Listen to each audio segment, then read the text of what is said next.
Sometimes conventional wisdom is conventional for a reason because it's right. And sometimes there is a countercurrent that can be tapped into. Chris and Chris Talk Business. Hello, welcome to the Chris and Chris Show, and we talk business. I'm Chris, and you are? I'm Chris. I'm Chris as well. And we got a special guest on the show today. We got Ben Hansen. So Ben, why don't you tell us a little bit about yourself? Well, my name is Ben Hansen, and my business is Profit Doctor.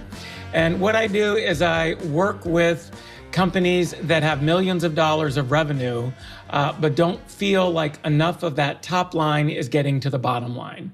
Sometimes I think of it as entrepreneurs who feel underpaid. We try to help them get to overpaid. And in many cases, when those companies are, struggling to bring revenue down to the bottom line, it actually makes the company itself less stable, less ability to invest in, property, plant, and equipment, talent, customers, et cetera. So that's kind of a little bit of background on what I do. Cool. I love that intro. That's actually more, I think, of what I know about what you're doing now, Ben, than the old Ben or the original Ben that I met years ago. But tell me about, we could go back and talk about all the things that I remember when we met. It was 7-8 years ago now. And It's been a minute. It's been a minute. But how did you get into entrepreneurship? And yeah, why don't you start there and we can just take it from there. Wow. Okay. So I'd say right out of business school back at UT in the late 90s, which is a long time ago, I joined a couple of different startups, at that time more like technology startups. And I really enjoyed kind of the bug and the buzz, if you will, about creating something from nothing and having an idea and, turning it into something. I thought maybe that's where I got started. And I also liked that as an entrepreneur, there's almost maybe unlimited upside. Now, having been an entrepreneur for many years and several times, we might argue that there's also maybe unlimited downside. Let's just say let's just say no net, right? And so that kind of got me into it. Fast forward a few years, I was a group manager over at Microsoft, and I hired a lot of contractors to help me kind of execute on marketing projects and programs. And over a period of time, I was often the first customer for some consulting companies where they kind of then became successful companies. And I'm like, well, gosh, I think I have a sense of how I could get into this consulting business.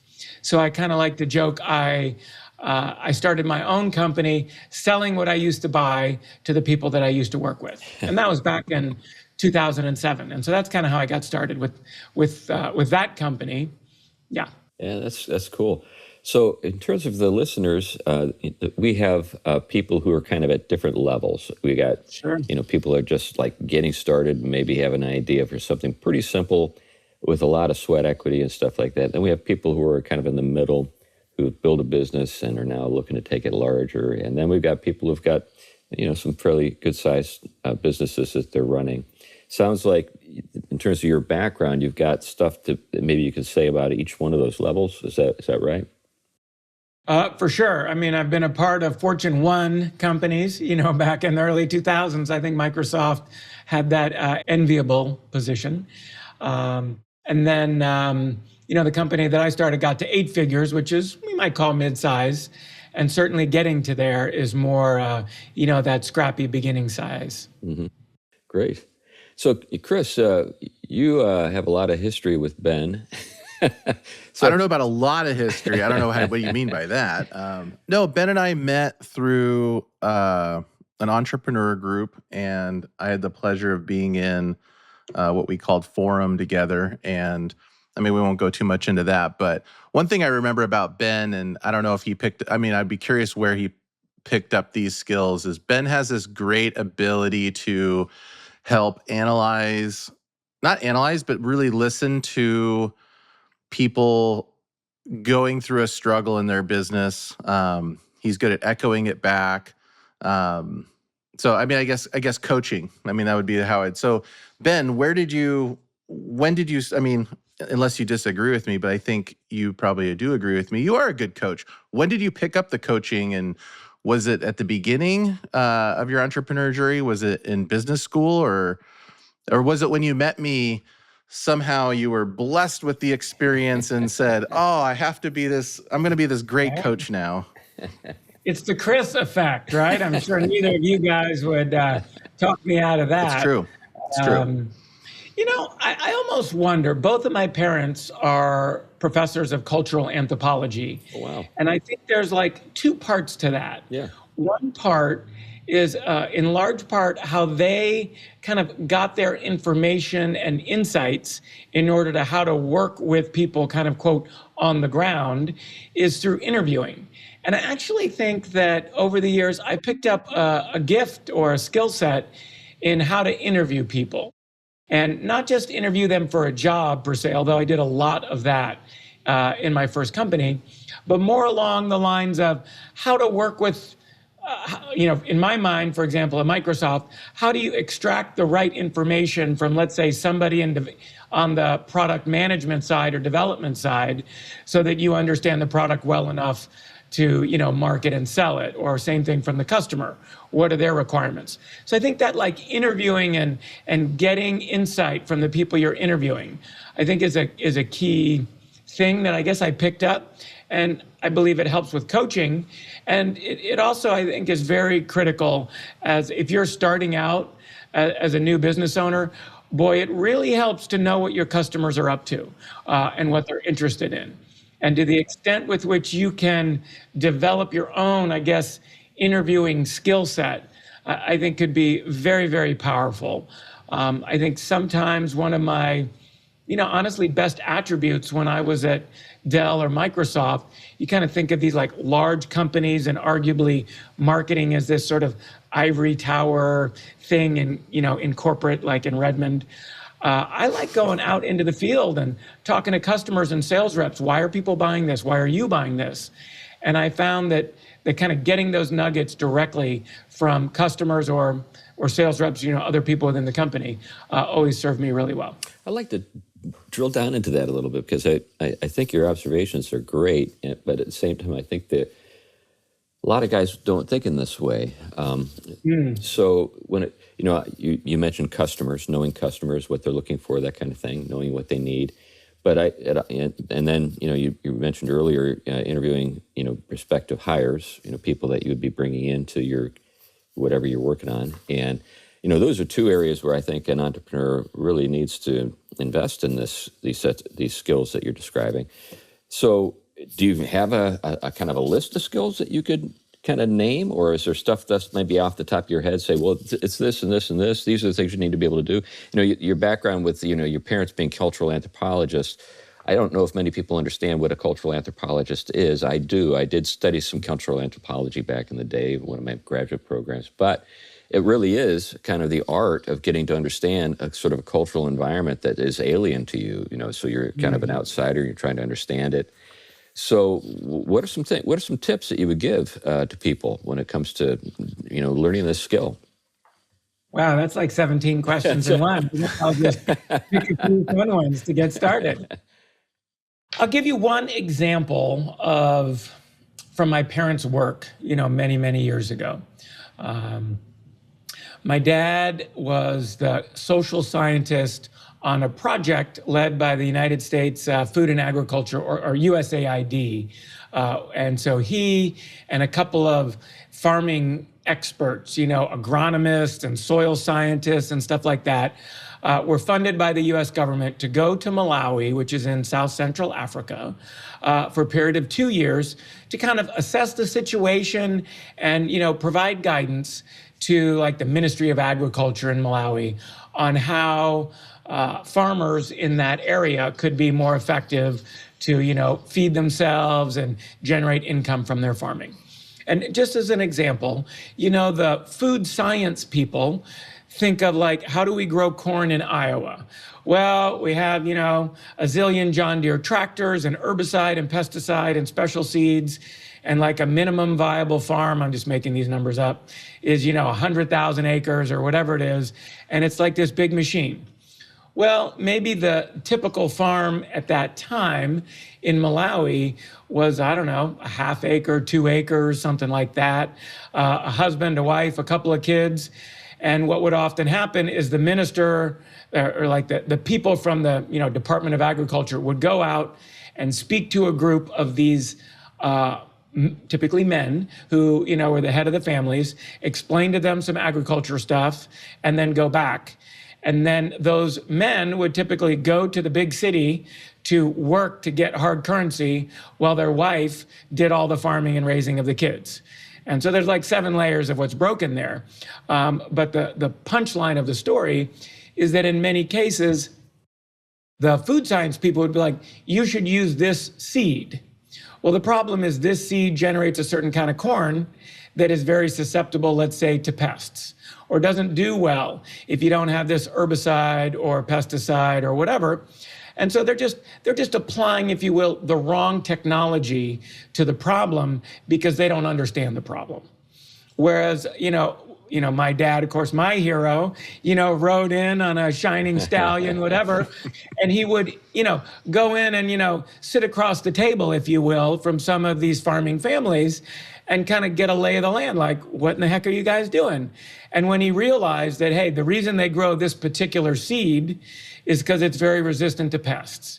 In addition, after you harvest it, if you take we'll just make it up, 50 bushels of corn and you put it in this little area, which has a mud floor, mud walls, and a thatch roof, is not like a, stainless steel cement control, base silo. Well, it's got to make it the whole year without getting eaten up by all these other critters and whatever. And like, well, wait a minute. We probably don't need, the RU-234 seed of Bugs Bunny fame. We're going to do like a local thing that has a very hard shell. And so that's like I don't know, maybe that's a parable. Now we'll just sort of tie some things to it. So that's an example of how valuable it is to actually understand what the customer needs, not what the technology could or should be. Right. And, getting, if you will, across the dining room table from that customer and really getting belly to belly to figure out what they need would be super valuable. I think in today's day and age where so many startups are like, I could use AI to conquer anything. That's like, I've got a technology in search of a solution. And there's, like, quote, nothing wrong with that. But somebody on the team better really understand the actual problem space and the customer need and the dynamics of those customers and the economics of those customers. Or, you're going to end up with stuff that people don't want to buy, even if in a certain context it might be really good. Yeah, you might even end up kind of creating a resentment or kind of a resistance to that technology because of a bad application the first time around. Well, I think in that story that you told or the example that you gave, I think there's something that's lost or common. People will say it's not worth the owners or the CEO's time to be interfacing with customers. But I mean, if you're in charge of a big project like that and there's problems and you walk out and you see whatever the grain or the whatever the harvest is and you're like, and it's all rotten, in 5 seconds you know clearly what the problem is. And I feel like culture, or some culture today, it's all data. We need to get more and more data, and we can analyze that data and we can shove it through these big servers and have AI analyze that data. When we don't, I mean, in that example, we don't need that. You just got to go look at it, put eyes on it, put boots on the ground and go, oh, it's rotten. Like, we need to figure out how to keep this from rotting or from bugs eating it, to your example. And I mean, this is kind of triggering back, this is decades ago now, but, people had always criticized me of getting in front of customers. And it always puzzled me because I loved getting time in front of customers because it connected you to the experience so easily. And so I think I like that example that you gave, Ben, because I think it draws us back to simple things to identifying the problem. And if we do that, then we can get to the problem solving, which, is one of the big foundations of what entrepreneurs deal with. So, I mean, thanks for that example. And don't let me interrupt you. Continue. Well, Chris W., one of the things you mentioned was like, I hate to like get should on people or just toss out some random advice, if you will. But I will say that one effective pathway for starting a business is if you're already, let's say, a longtime expert in a space. So let's just pretend that you've been working with, pick your favorite, I don't know, you've been in the plumbing business for 20 years and you really understand what it's like to go into somebody's home and fix hot water heaters and plumbing, and I'm not a plumber, stuff like that, right? So a person like that, if they were going to, we'll just say, get into a business that does something, we'll say, adjacent or similar to a similar customer set in a similar way, well, they're really bringing in that, voice of the customer, let's just call it. I think that is a tried and true ingredient in having a sort of a successful startup of some flavor. And often maybe it's not everybody on the management team that's got 20 years of plumbing, but let's just pretend we're going to make an AI plumbing robot. I don't know if it's possible. Somebody on that team, probably a good idea to have 20 years in the plumbing business, right? The robotic engineers are probably not plumbers, but it'd be good if, somebody in the equation actually knows what it's like to sort of, be under the floor joists, fixing pipes, whatever, right? Okay, I think we're done with that example. But I like it. Having somebody in the company truly being like the customer expert, I think is always going to be a key success factor for some kind of, new venture, or frankly, any venture. Yeah. Well, I certainly see the logic of that, and it makes me wonder why anybody would get away from it. But I think we can find a lot of examples of companies that did get away from it and they don't exist anymore. But it's kind of easy also to imagine maybe when you are well established and have gotten to the place where you think it's just automatic that this is going to continue, that you just kind of get wrapped up in sort of the internal operations and lose touch with the outside world. The other thing, I'd like to explore a little bit is, when it comes to this challenge of bringing on talent, bringing on the right people, it seems like, the thing I've been told and I've heard over the years, and I've witnessed it too, is that there are two things that can kill a business. One is failure, and the other is success. The other idea, basically, that you grow in such a way that you get kind of ahead of yourself and you can't keep up with your promises and things like that. And a lot of that is resources, and human resources in particular. So let's dig a little bit into that. How do you go about finding the right people and identifying them? Well, I mean, there are literally books written on that topic. I think I've got a couple right there. Some amazing books on sort of evaluating talent and managing talent include the somewhat controversial these days book called Top Grading, or a book called Who by, I think it's Brad Smart and then Jeff Smart with a G. Both, I would say, pretty excellent books. It is also kind of a wide softball that you throw me at. I think one of the things I would say is, as an entrepreneur, you want to make sure that the person you put into any role, that it really is a good fit. And partly there's like a skill set question. If you need somebody who can turn a wrench, if we're talking plumbing, you want somebody who knows how to turn that wrench. But also, if your pay package is this and your trajectory for, future promotion is that, that kind of stuff also needs to align with the person you're bringing in. Bringing in a junior person to do a senior level work is going to be problematic, probably just as problematic as bringing in a senior person, hopefully I didn't say this backwards, to then do junior work, right? And at an underpaid level. So, you want all that kind of fit needs to be there. And I'll just say, if I were going to, those books, like you need 10,000 hours to be an expert at something. So for about 10 years, I probably did 5 interviews a week. I guess we could tally that up. But that's probably like more than 5,000 interviews. And out of that, I would just say, one of the things I always looked for when I was interviewing is to understand the trajectory of the people that I'm talking to. Somebody who's going up, up, up, Well, that explains something, usually something very good. Somebody goes up, up, up, and then down, down, down, or flat. That says something else. That's just like level of position and compensation, or big gaps, or they do something for a while, then they completely do something else. So I would just invite you as an interviewer, really think about the trajectory of that person and where they've gone. Does one step logically lead to another? Is it internally consistent with how that person sort of explains their journey? And does that all line up with what you're doing?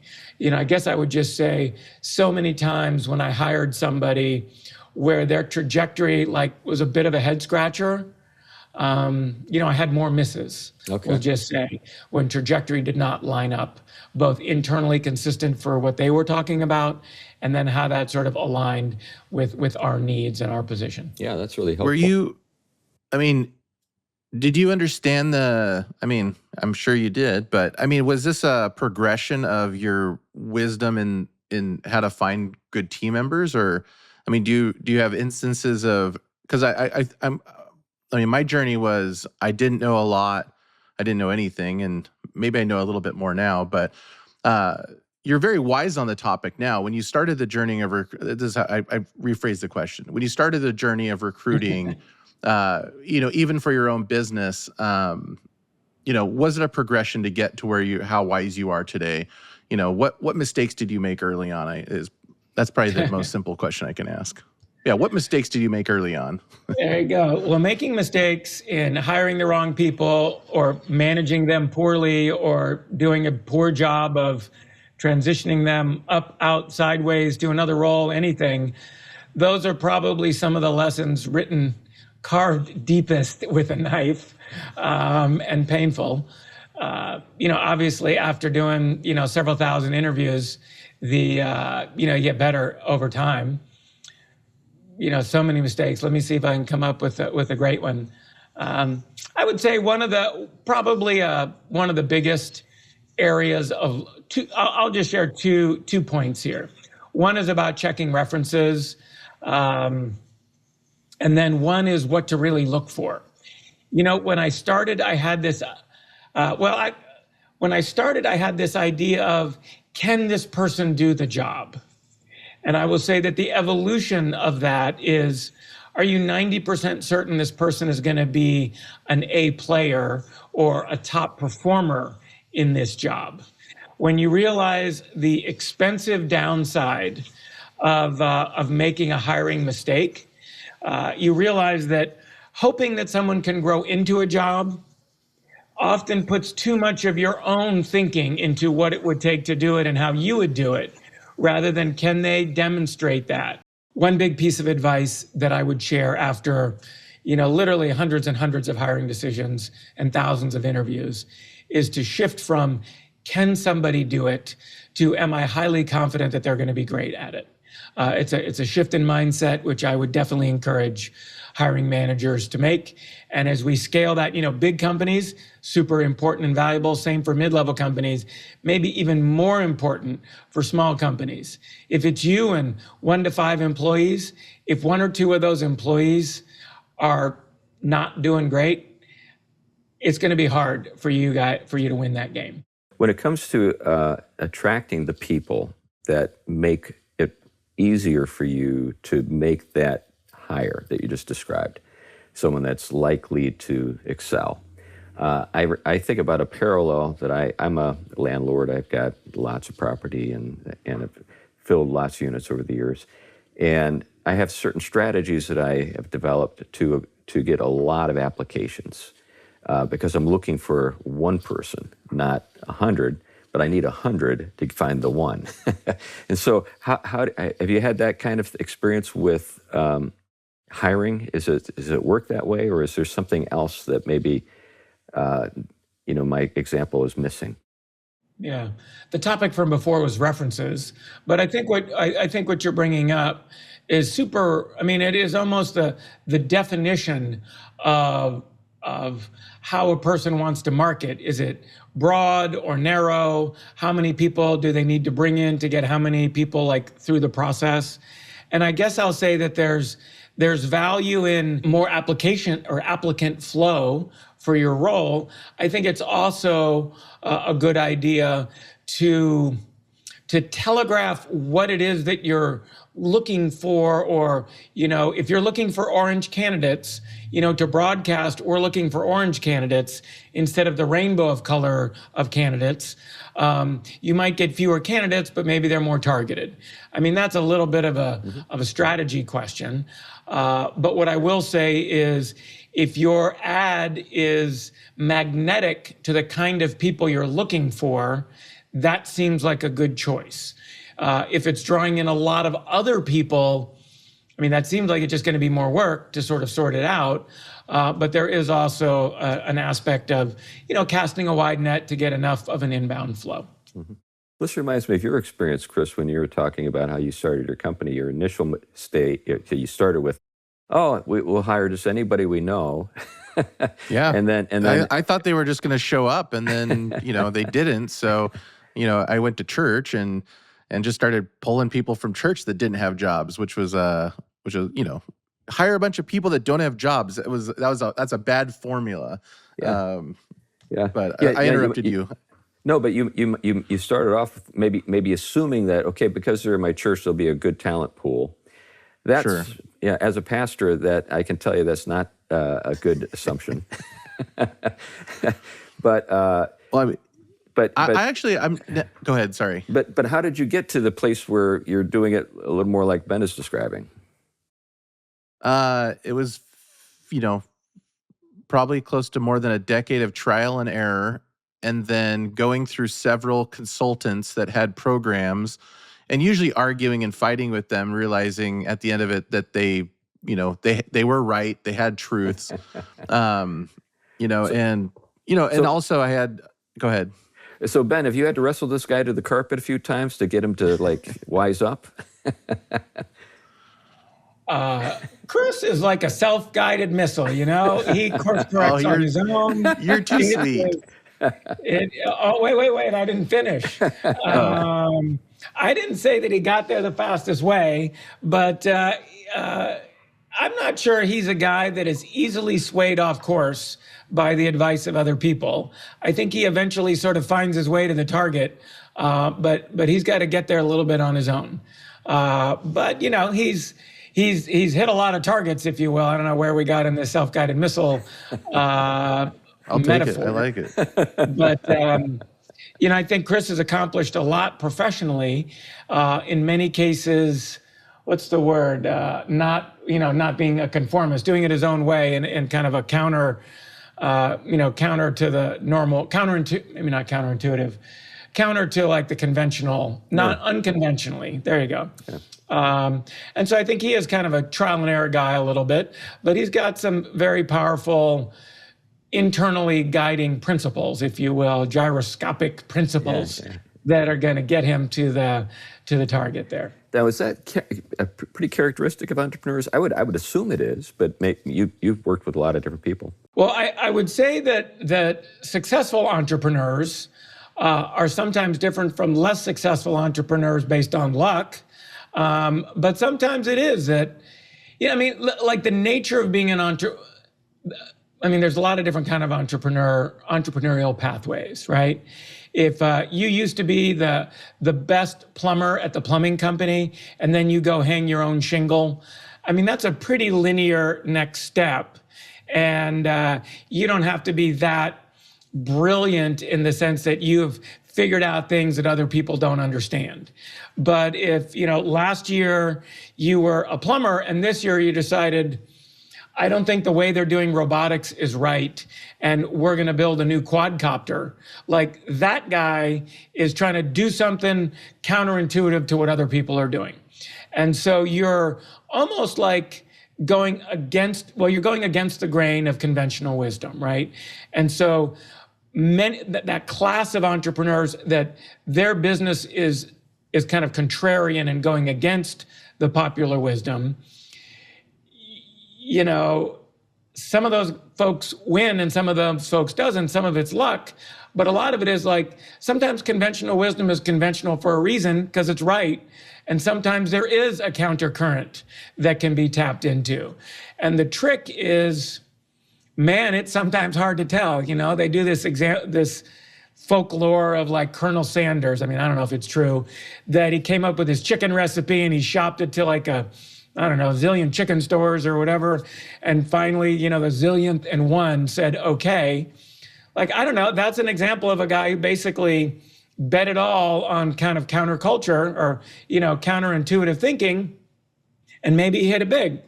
But I mean, for the first 1,000 times, maybe everybody thought he was an idiot, and maybe he was, who knows?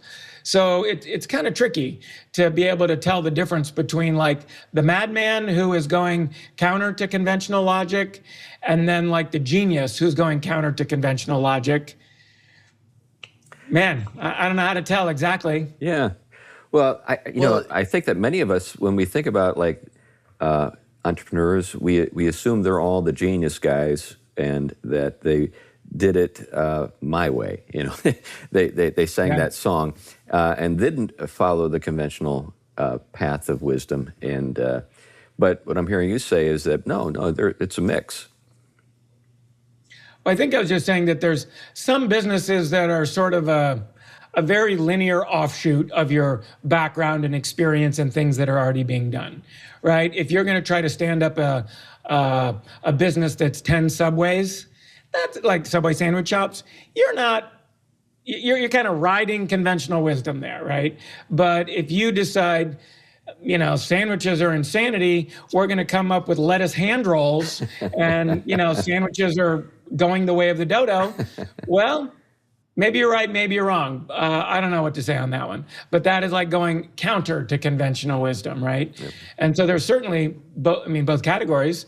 I think going with conventional wisdom is, more like how you hit singles and doubles, harder to hit home runs that way, but harder to strike out too, Right. That's a great way to put it. I like that way of visualizing it. In this talk, it kind of triggered, I think one of the hard things, I was kind of analyzing my own thoughts of like, why did I think these, consultants were,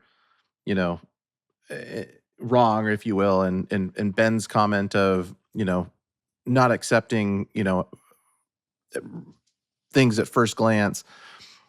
What I didn't know, and I mean, conventional wisdom for entrepreneurs is so hard, I think, to accept because it's very vague. There's conventional wisdom in that you need to identify, your culture and your people specifically so that you know who to hire.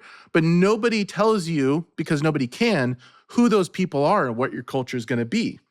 And so, you have these consultants telling you, well, there's a problem and it's because your culture is not right. Well, no poop, like obviously there's a problem, but they don't give, nobody can give the entrepreneur the formula to what it is, they're specifically doing, the problem that they're specifically solving, and the culture and the people that they're going to, bring in to help them do that mission. Because that's each individual company and entrepreneur, I feel like, is its own specific formula.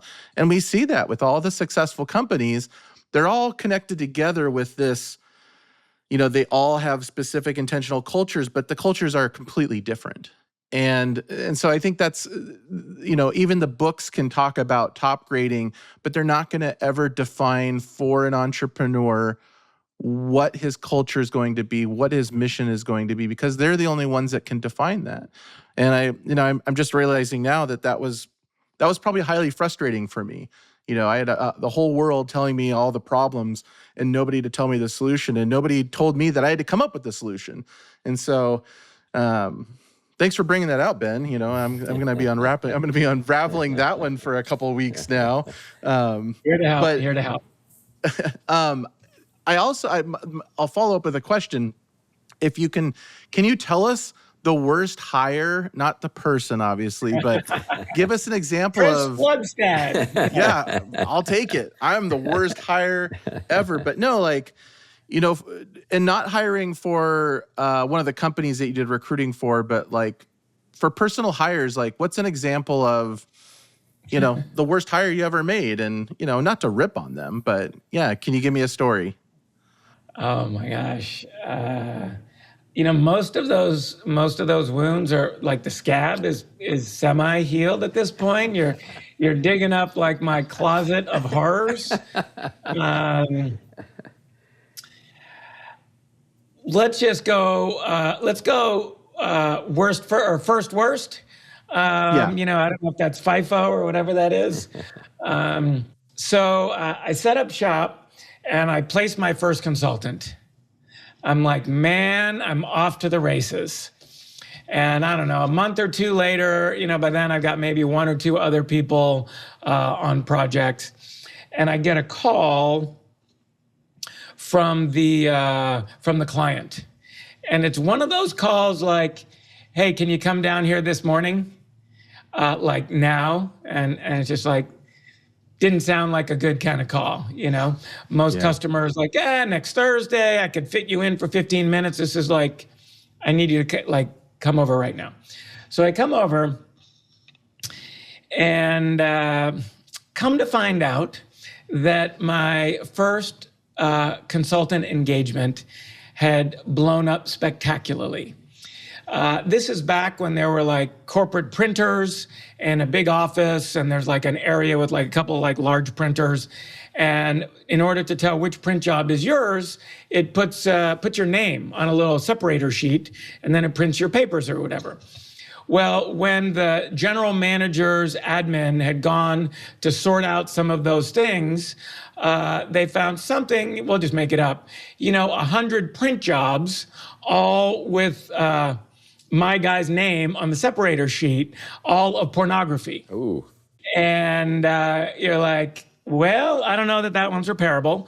The story that came out later was that allegedly this person's friend was fooling around on his laptop and had perhaps hit the print button on, we'll call it 100 naughty pictures. But because that laptop normally connected to the corporate network and that was a default printer, those print jobs were just spooling up for you tech nerds until he, showed up and it wirelessly attached to the corporate network. And then it started spooling its unraveling of this guy's career and my first engagement. Oh, man. Yeah, that's one of those things where you're like, was there any interview questions that you could have employed? I mean, it's just one of those things like, well, how would you anticipate that? Well, who are your friends? Funny you should mention it, but it does actually remind me of the second half of my answer from the first part of our show, which was about references. And what I'll tell you along those lines is there's nothing that you can learn in your 30 to 60 minutes of Q&A in an interview that will be nearly as useful as the honest, straightforward assessment of a competent manager who that person has worked for years in the past. And the way to get that is references. And those books over there, Top Grading and Who, if you take one thing from them, well, there's several things, but one great thing is a whole strategy on how to employ checking of references. And I know that in some states, it's almost illegal to check references, which is kind of bonkers, if you ask me. And in some states, the legal environment is so bonkers that it's almost like managers don't want to give references. And that is also discussed in those books. I have used that to quite a good effect. But if you're not checking references and you're not doing it, quote, the right way, or at least a really good way, you're kind of playing Russian roulette with the odds, because there isn't an obvious question in a 45-minute interview.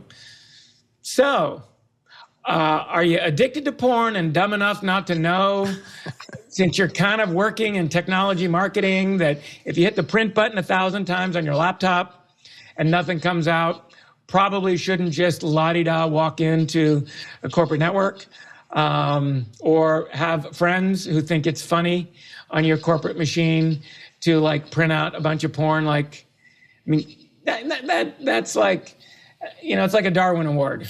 Yeah, sure. It's kind of on you either way. Yeah. Now, related to Well, I that, kind of regret asking you for the example now, but no. no, actually, it's a great example. People are going to remember this example. This is one of those examples that people are going to say, "Remember that show where they brought up this particular thing?" But getting to why people don't check references. That's where I'd like to go next. Is to say, okay, you asked for a bunch of references.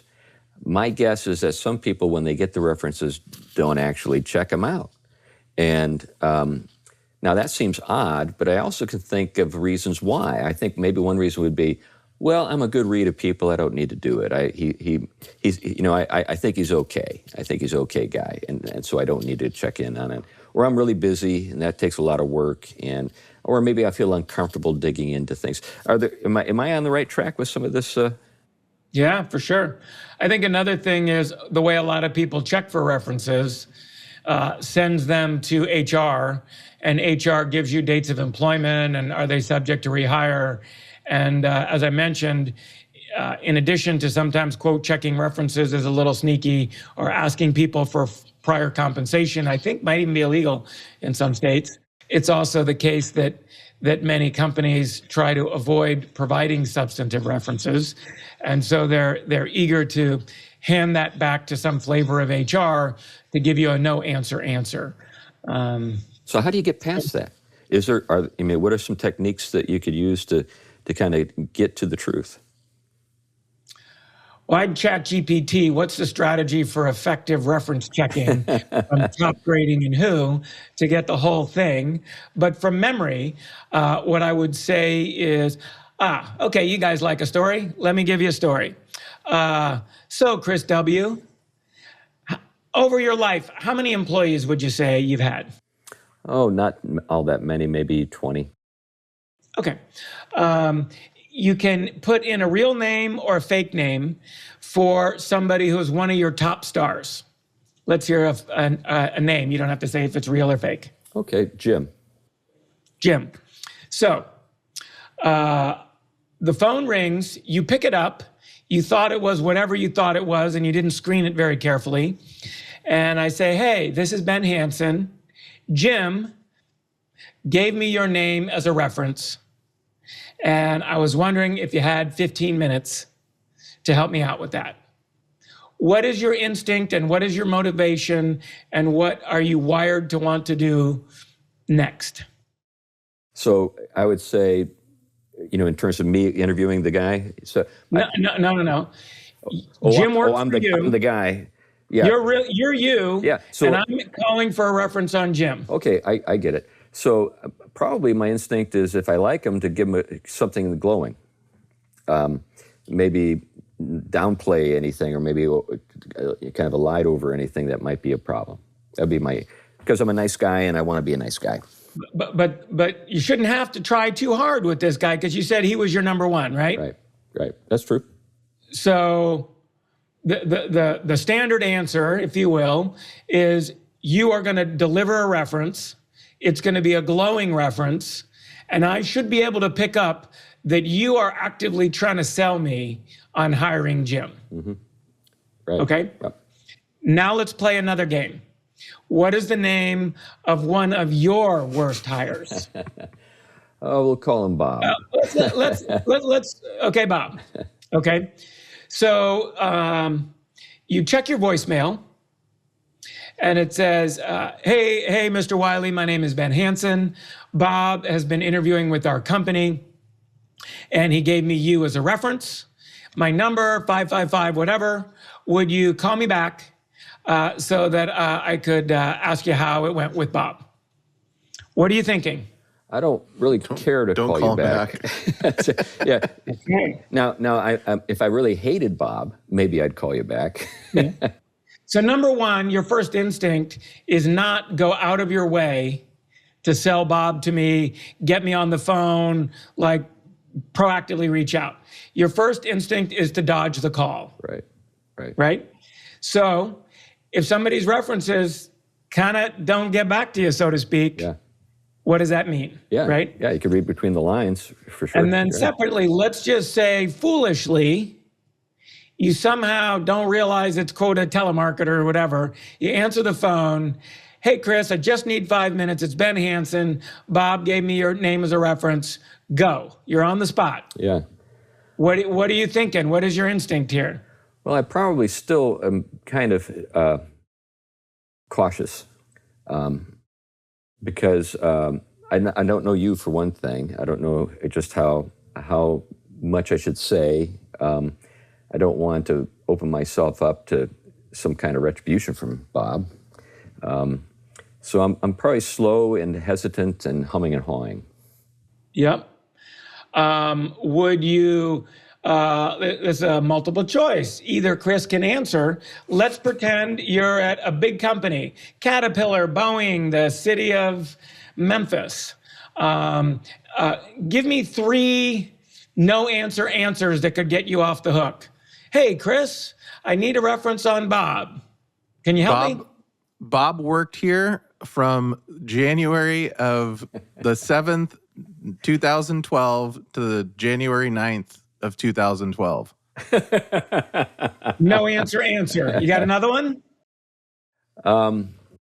Something along the lines of he was okay, maybe not great.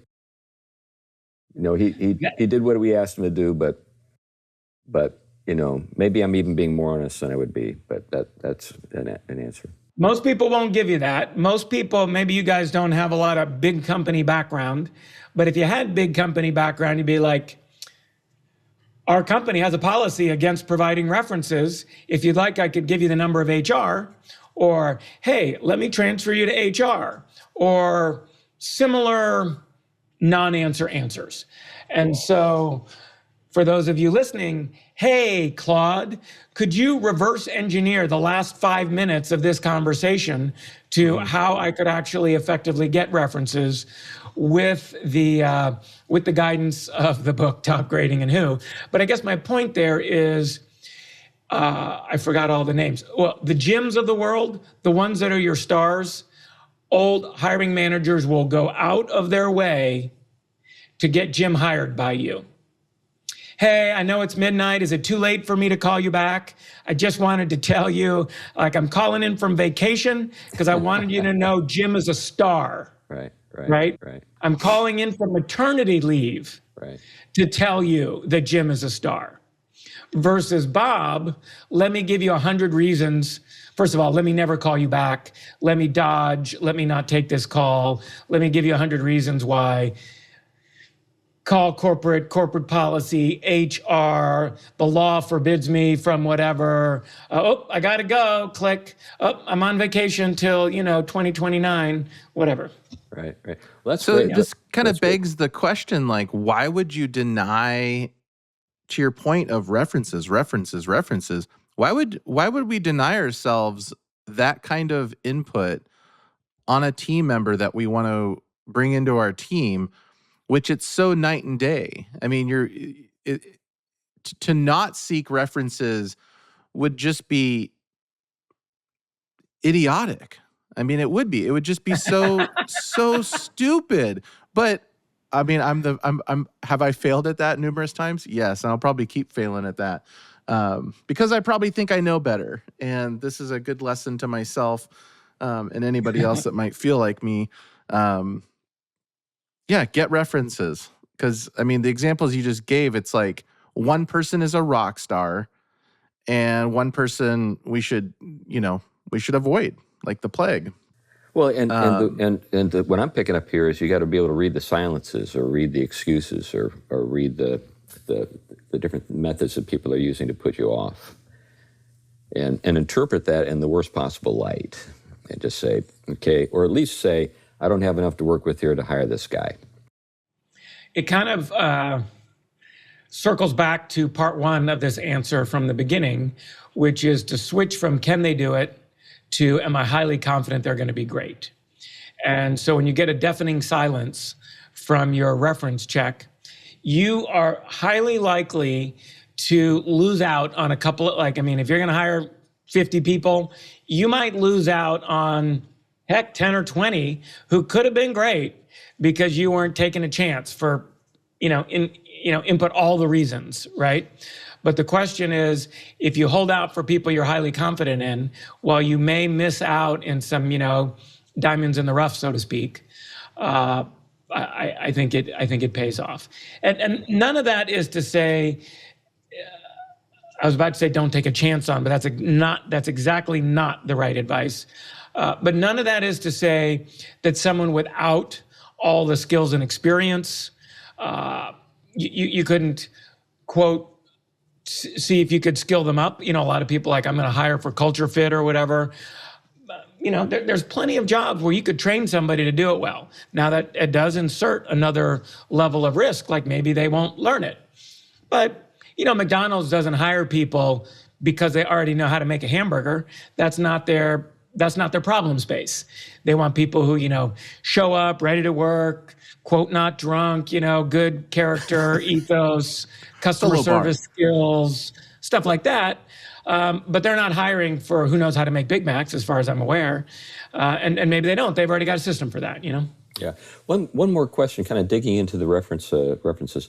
My assumption would also be that you might want to jump back like 2 jobs back, and the place that the person is coming from is not necessarily the place to go, because you're not sure whether or not you're going to get the truth, because maybe if the guy is great, they don't want him to leave.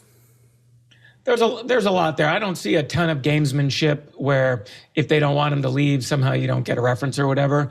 The gamesmanship I hear all the time is, sorry, I can't give you references because they'll know I'm leaving this company. And the lady before, passed away, and the person over there I'm not in touch with anymore, and 15 reasons. And I guess I just flip it around. Hey, Chris Wiley, when did Jim work for you? And can that guy still get in touch with you? Mm-hmm. Yep. And would you pick up his call? Right. Not rhetorical, right, by the way. Right. Well, when did he work with you? And you think he could call you right now and you'd answer? Yeah. Well, he's dead, but Joe's been gone for a while. But I know what you're getting at. Exception to every rule. If Jim did call me, I would say, "Man, this is amazing." Chris F. said you were a pastor. I don't know what your beliefs are, but maybe that means he certainly can call you if he wants to. I don't know. Right. No, but I'm getting your point. Yeah. If he were still alive, I would pick up the phone in a minute. Sure. Yeah. And you might think to yourself, chances are you guys are both excellent employees in the past. And, the managers that you had an incredible bond with, I mean, you could probably track them down, and they would take your phone call, and they would go to bat for you. Yeah. Those are great things. We're getting down to about the last 5 or 6 minutes of the show, and we've been kind of like focused in or zeroed in on interviews and stuff like that. Is there anything maybe that you had in mind that you wanted to share with our audience that we didn't get to? Well, I'd like your advice on what it would take to change my name to Chris, and if you think it'd be worth it. I want to have the Chris and Chris show for the sequel podcast. Well, we got a pastor, a prophet, and I'm trying to think of a P word. Only bad thing. There you go. There's like fat with a PH was sort of a thing 5 or 10 years ago. Well, I'm prophet with an F, not a PH. I'll just say that for those of you out there who are entrepreneurs, already have businesses startups, folks with already a good chunk of momentum and revenue and staff and that whole sort of thing, or even larger companies. I'll just tell you that some of the tools that we use here at Profit Doctor to help people increase profitability are equally useful across that entire spectrum. And the biggest lesson is how valuable it is to focus on bottom line profitability, not just top line, but it manifests itself a little bit differently. If you're a mid-sized company and you focus on profitability, you just get paid more, bring more net profit to the bottom line, increase the strength of your company, and typically allow you to grow faster because you're spending less time on things that are kind of not working out very well. It's even more important when you're smaller and just starting, but it manifests itself a little bit differently. If you don't have $10 million worth of revenue, you have $150,000 worth of revenue, or $15,000 worth of revenue, or pre-revenue. By not doing the kind of things that are not working, low profit, high effort, low return, you get a lot of time and energy back and a lot of focus. And when you're just starting out, focusing on the sweet spot, the thing that you do great, where you add a tremendous value at relatively few resources required, and people love that. That is going to be your formula for going from, 15K, 150K, 1.5 million, 15 million, 150 million, right? And so the formula that we tend to talk to people about is we feel that many mid-sized businesses, which are our kind of typical clients, $1 million to 100 million, kind of in the middle, depending on your math, are often so focused on selling more, growing more revenue, more clients, that they're not taking the time to figure out, how do I optimize the business that I have, the customers that I have, the revenue and services and team that I have. So we ask people to, take somewhere between a pause, or at least in parallel, put some cycles on optimizing for profitability, because not only does that help you become more profitable, put more cash in your pocket, make your company stronger, it gives you the cash, time, resources, focus to invest in growth. Also, by getting rid of the things that don't work out so well, it makes growth a lot easier, because you're not sort of spreading yourself across, let's say, 10 things, of which 2 are hopelessly and forever broken. Maybe set those to the side and put your energy on the 2, 3, 4 things that your company is excellent at. And so I think that is a very effective strategy for large companies, mid-sized companies, and those smaller companies that need to do that just to break through. Because if you're spending 20 hours a week trying to fix, squeaky wheels that are sort of unfixable based on where you're at, you don't have the time and resources necessary to break through on the downhill, rolling downhill kind of work. That's great stuff. It reminds me of a lot of things. One of those being the Pareto principle. I don't know if that's ever come up, but 80% of your results come from 20% of things you do. And but it seems like that's even a formula for maximizing the fruitfulness of your life. For sure. Yeah, that's great stuff. For sure. I love the Pareto principle, and I actually, in my business, there's the 80-20 rule, which is another way of saying the Pareto principle. I have a recast version of it, but if the Pareto principle, or the 80-20, says that 80% of the goodness is coming from the highest performing 20%, many people take from that, well, let's get more of that good stuff.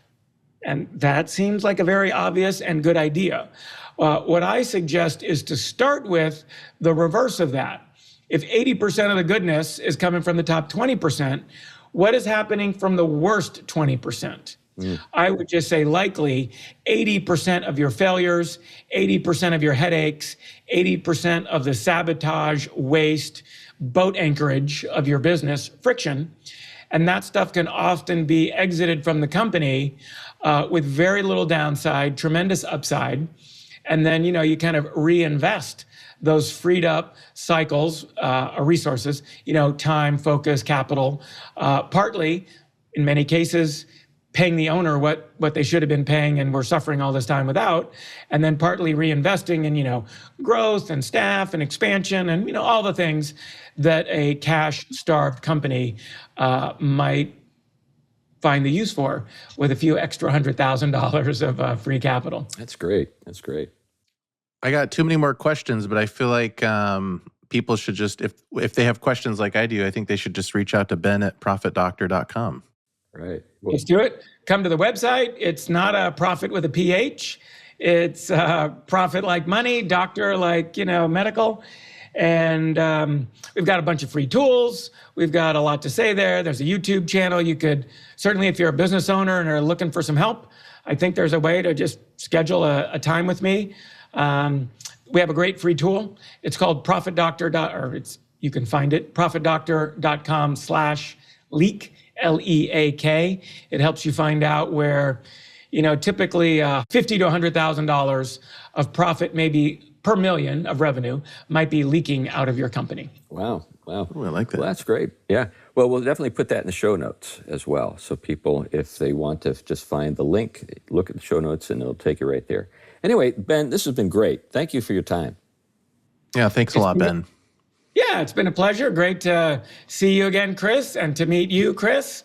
And I'll try to come up with some more Chris jokes between now and next time, All right. Well, Awesome. We'd like to have you back sometime, so that's great. All right. Thanks a lot for listening to the Chris and Ben show. There you today. go. There you go. All right. See you next time. Bye-bye.